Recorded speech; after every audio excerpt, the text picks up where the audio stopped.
We begin with breaking news live at the top of 6 o'clock. Former Congressman Chris Collins is heading to prison. A federal judge just sentenced him to 26 months behind bars. It's a little more than 2 years. If you do, say hello again, everyone. I'm Casey Bortnick. Thanks for watching Spectrum News. We'll be checking in with Kaylee Went in just a little bit with a check of your forecast. Some severe weather expected over the weekend. But first, let's get back to that breaking news. This is video of Congressman Chris Collins heading into court in Manhattan a little bit earlier this afternoon. Now, he pleaded guilty in October to conspiracy to commit securities fraud and making false statements to the FBI. Prosecutors say Collins used his position with a biotech firm, Innate Immunotherapeutics in Australia, to tip off his son, lied to the FBI to cover up that crime, his son dumping stock before news came out of a failed drug trial. Now, Spectrum News reporter Bobby Kuza was in the courtroom. We'll hear more from him coming up a little bit later tonight right here on Spectrum News. Let's take you out live right now to Manhattan.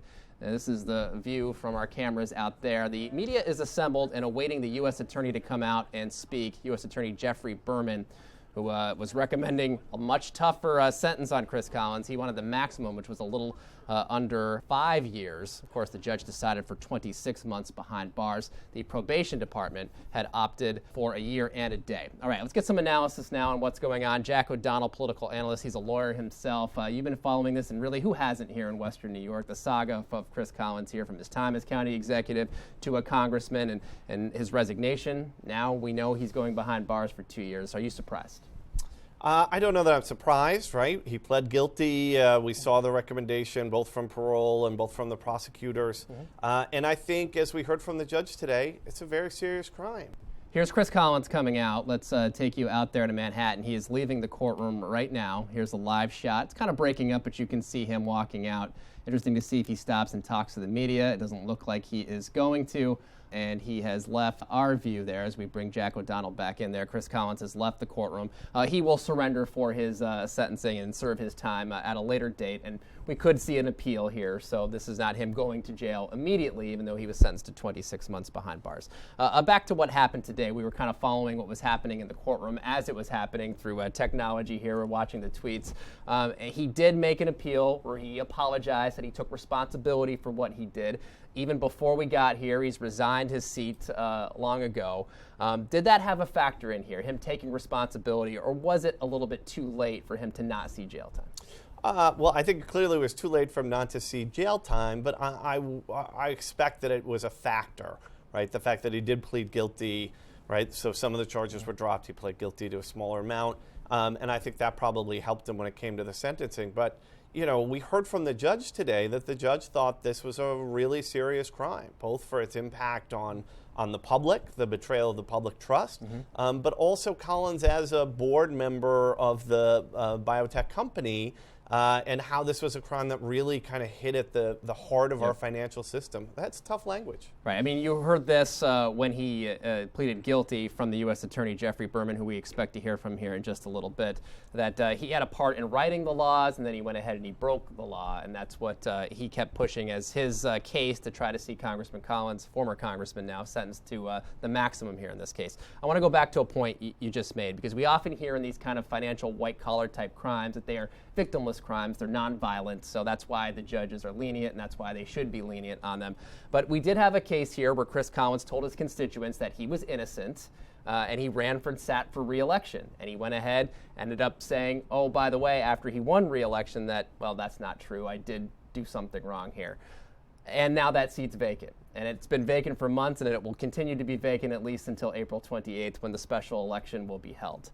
Was that a factor in here? There were victims because that seat has been left vacant and those constituents are left without representation. Yes, the judge was very clear about that, right? In addition to the financial victims and how this affected the stock market and our trust in the financial system, that there are hundreds of thousands of people in the New York 27 without representation. And the judge was very clear that that's a problem, and that's a problem that lies at the feet of Chris Collins. Let's talk about this seat now. 27th Congressional District. It is a solid red seat. Now, do you think his constituents believed him, or do you think they voted to keep the seat and keep support for President Trump?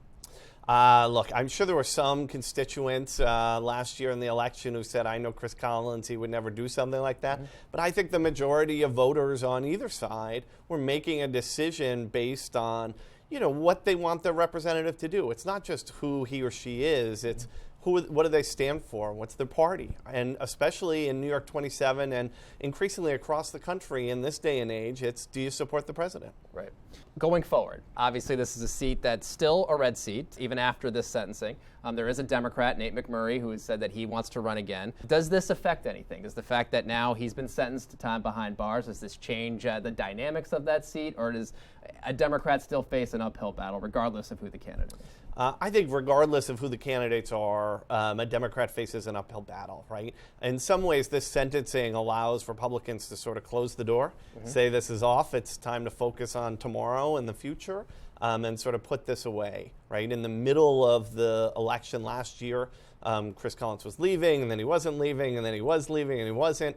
And it was in the middle of the indictment. We had a trial coming up, and still those voters said we want a Republican. Chris Collins at one point was considered a candidate for governor. It wasn't all that long ago. After the first few months in Erie County, and the Republican Party was promoting him as someone who would fix the financial problems in Erie County.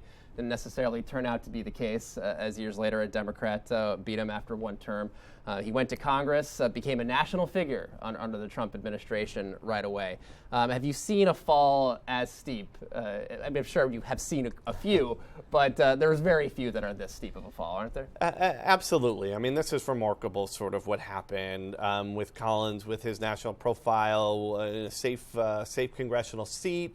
Right, the first member to endorse Donald Trump for president. He's got the president's ear, right? He's dictating appointments, he's advising on policies, and from all signs, getting what he wants.